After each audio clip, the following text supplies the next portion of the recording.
दोस्तों आपने देखा थंबनेल, आपको क्या प्रतीत हुआ कि ये हाल है कि ऐसी चीज़ें होने लग जाती हैं जब हम अगर शुरू में ही ध्यान नहीं देते हैं कि हम कानून के आधार पे, रेफरेंसेस के आधार पे, हम तर्क के आधार पे, तथ्य के आधार पे जब चीज़ों को बात करना बंद करते हैं, तब हमारी ये परिणति होती है कि हम इस स्तर को पहुंच जाते हैं। इसको अगर आप ध्यान से देखेंगे तो ये एक नेक्सस है। ये शुरुआत होती है ऑफिशियल और जिम्मेदार लोगों के, जो कि संस्था और सरकार में हैं। वो सब नंबर एक, वो क्या करते हैं, वो थॉट देते हैं, वो विचार देते हैं। दूसरे नंबर पर लोग आते हैं वो जो इससे विचार से जुड़े हुए इस संस्थान में या इस पार्टी में या इस तरह की सरकार में आना जाना जिनका होता है। अब वो फॉर्म करते हैं एक सिविल सोसाइटी जैसी, कुछ लोग हैं कि वो ये समर्थन में हैं। सेम लोग आपको हर शहर के अंदर मिल जाएंगे, बहुत मुट्ठी भर उंगली पे गिनने लायक लोग हैं, और वो इस तरह के आंदोलन, बातचीत, इसके बारे में बनाना चीज़ें, ऐसा लगाना कि जनता इसकी बात कह रही है, ये करते हैं। अब आते हैं मुख्य बात पर कि ये मीडिया के अंदर भी एक सेक्शन ऐसा है कि जो हॉबनॉब्ड है, किनसे, इन्हीं सब लोगों से, उन विचारकों से, उन संस्था के जिम्मेदार लोगों से जो बिल्कुल पीछे हैं, और उन फ्रिंज एलिमेंट से, उन डिसएसोसिएटेड टाइप के लोगों से जो कि पब्लिक की आवाज़ बनने की कोशिश करते हैं। ये मीडिया के लोग उसी लाइन पे से जो उन्हें निर्देश प्राप्त होते हैं उसके अनुसार काम करना शुरू करते हैं। अब ये काम कैसे करते हैं, ये हो गए तीसरे लोग। चौथा व्यक्ति जो इन विभागों में बैठे हुए हैं, जैसे एनसीबी में ये जो चैट लीक हो रही है, इसको देखेंगे आप तो ये चैट कहाँ से लीक हो रही है, एनसीबी से लीक हो रही है। भाई 2-2, 3-3 साल पुरानी व्हाट्सएप की चैट आपको मुझको तो मिलेगी नहीं। मीडिया अगर चाहेगा भी तो किसी व्यक्ति विशेष की नहीं मिल सकती उसको, मैं दावे के साथ कह रहा हूं। अगर मिल रही है तो वो व्यक्ति पनिशेबल है, आप प्राइवेसी का उल्लंघन कर रहे हैं। भारत में ये न सिर्फ आप किसी कानून का उल्लंघन कर रहे हैं, बल्कि संविधानिक जो उसको अधिकार मिले हुए हैं व्यक्ति को, उसका उल्लंघन कर रहे हैं। ये बहुत बड़ा अपराध है। तो खैर, गरज ये कि वो किसी सरकारी एजेंसी को किसी विषय विशेष, किसी परिस्थिति विशेष में दी गई जानकारी है, तो वो मीडिया के पास पहुंच गई। कैसे पहुंचेगी, जब तक, अब ये इसमें समीर वानखेड़े जी लपेटे में आते हैं।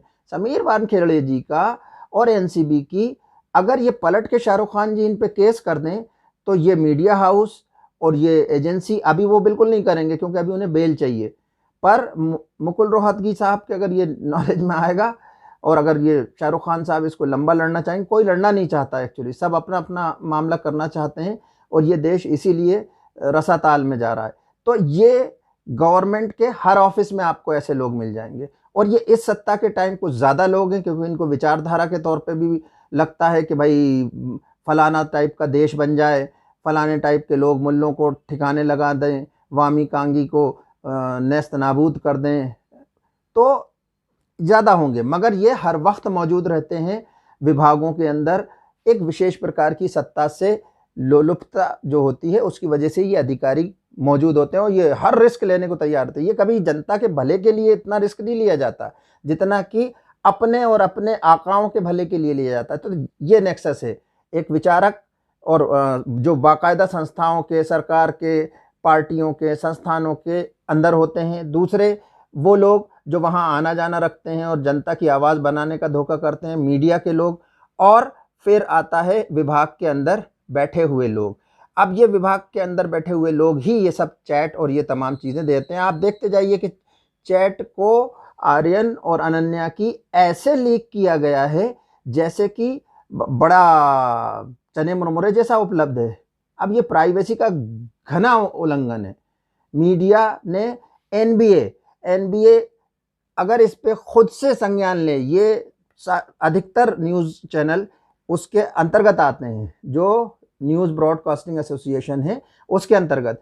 ऐसा भी एक अर्णब गोस्वामी ने कुछ और कुछ बना लिया है, तो खैर किसी का भी कोई भी सेल्फ रेगुलेटिंग संस्थान है, सेटअप है, उनको एक्ट तो करना चाहिए। क्या होगा, किसी को शिकायत करना चाहिए कि भाई ये तो अंधाधुंध चल रहा है, कुछ भी कर रहे हैं आप। तो ये स्थितियां हैं। तो अब जहां तक लोग आ गए, वो विचारक और जो बाकायदा संस्थानों के अंदर होते हैं, पॉलिटिकल लोग होते हैं, दूसरे कौन लोग जो उनके वहां आना जाना रखते हैं और ऐसा धोखा देते हैं कि ये जनता की आवाज़ है, आगे जाकर आंदोलन करके और पोस्टर लगा के, तीसरे मीडिया के लोग, चौथे सरकार के लोग, पांचवा आईटी सेल। आईटी सेल का फिर ये काम होता है कि उसको ट्रेंड कराना शुरू करें उन चीज़ों को।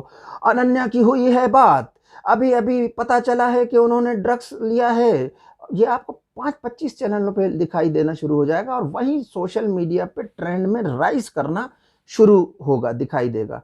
तो ये एक नेक्सस है। फिर इस नेक्सस के बाद छठे नंबर पे आते हैं वो लोग जो आपको और मुझको दिखाई देंगे, आपकी मेरी फेसबुक फ्रेंड लिस्ट में, इंस्टाग्राम में, ट्विटर में, जिनके साथ हम दोस्ती रखते हैं, खाते पीते हैं, उनमें से इतने स्ट्रॉन्ग सपोर्टर होते हैं विचारधारा के। ये एक्चुअली भोले भाले लोग होते हैं, मगर इनको अपनी विचारधारा से बहुत प्रेम है और वो ये मानते हैं कि दूसरे लोगों ने, दूसरी विचारधारा ने, दूसरी पार्टी ने इनका बहुत नुकसान किया हुआ है, बड़ा षड्यंत्र किया हुआ है। अब इस मान लेने की वजह से वो अपने स्वतः से अब ये इतना माहौल तो बन ही गया है, पार्टी संस्थान भी वही कह रहे हैं, मीडिया भी वही कह रहा है, सरकारी विभाग भी वही कह रहा है और आंदोलन भी हो रहे हैं, जनता भी कर रही। तो ये और आईटी सेल धनाधन ट्रेंड करा ही रहा है। इस परिस्थिति में ये लोग भी संयत ढंग से थोड़ा लिखना पढ़ना बोलना शुरू कर देते हैं कि भैया ये तो बड़ा गलत हो रहा है। अब कोई तथ्य नहीं परख रहा है, यहां से वहां तक चल रही है बस हवा। और इनका excuse me, sorry, extremely sorry, इनका ये लिखना पढ़ना शुरू हो जाता है। अब ये एक ऐसा माहौल बना देते हैं कि जिसमें आप, मैं, जैसे मैं बात कर रहा हूं या आप बात करना चाहें, तो इस पूरे कॉकस में आपकी बात सुनी ही नहीं जाती, आपकी बात झूठ लगती है, गलत लगती है और कहीं कोई पकड़ने वाला नहीं है। इस परिस्थिति में जब आपके ये मित्रगण और ये आपको व्हाट्सएप ग्रुप में, ये आपको फेसबुक की पोस्ट पे आके भमोड़ते हैं और उस भमोड़ने में वो बिल्कुल संयत नहीं रहते हैं और वो आपको दिखाना शुरू करते हैं कि आप तो गलत हैं। अब अगर इसमें दूसरी कोई आवाज होगी ही नहीं तो आम जनता आती है 7वें नंबर पे।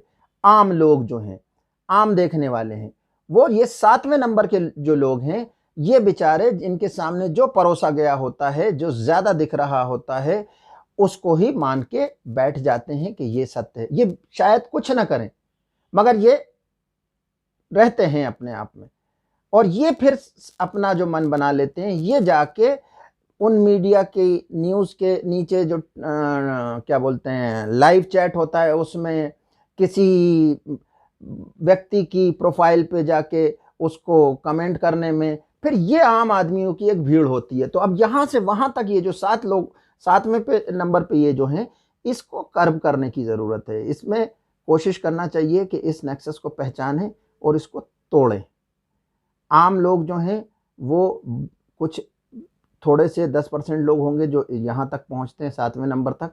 बाकी हमारे यहाँ की 90% जनता जो है वो बेचारी अपने काम काजों में उलझी पड़ी हुई है और उसको जब कान में जो सुनाई दे देता है तो होएगा माई बाप अपना का जो कही ठीक है, ये हाल रहता है। तो ये आज हमें शेयर करना था कि इस नेक्सस को पहचाने। इतना गंभीर चीज़ आप लगा दे रहे हैं बिना कुछ सोचे समझे, तो ये एक बात थी जो आपके सामने रखनी थी। संस्थानों, राजनीतिक पार्टी समझ लीजिए, सरकार समझ लीजिए और बड़े संस्थान समझ सकते हैं आप, और उसके बाद उनमें आने जाने वाले ऐसे लोग जो अपने आप को एनजीओ, मीडिया, एनजीओ, जनता ऐसा दिखा देते हैं। तीसरे मीडिया के लोग, चौथे गवर्नमेंट ऑफिस में सिंपैथाइज़र, उनके साथ जुड़े हुए लोग। 5वें नंबर पर कौन लोग? 5वें हमने कहाँ तक आ गए? हाँ, सरकारी डिपार्टमेंट के लोग। फिर 4 लोग हो गए। 5वें नंबर पे हमारे जो हैं आईटी सेल के लोग उसके बाद आ जाते हैं छठे नंबर पर वो लोग जो आपके मेरे दोस्त यार हैं, पढ़े लिखे हैं, समझदार हैं और प्रभाव थोड़ा बहुत रखते हैं, वो आ गए छठे नंबर पर। सातवें नंबर पे कुछ एक सेक्शन जनता, आम जनता जनार्दन का है। तो ये 7 लोगों की कहानी थी। एनबीए कुछ करो।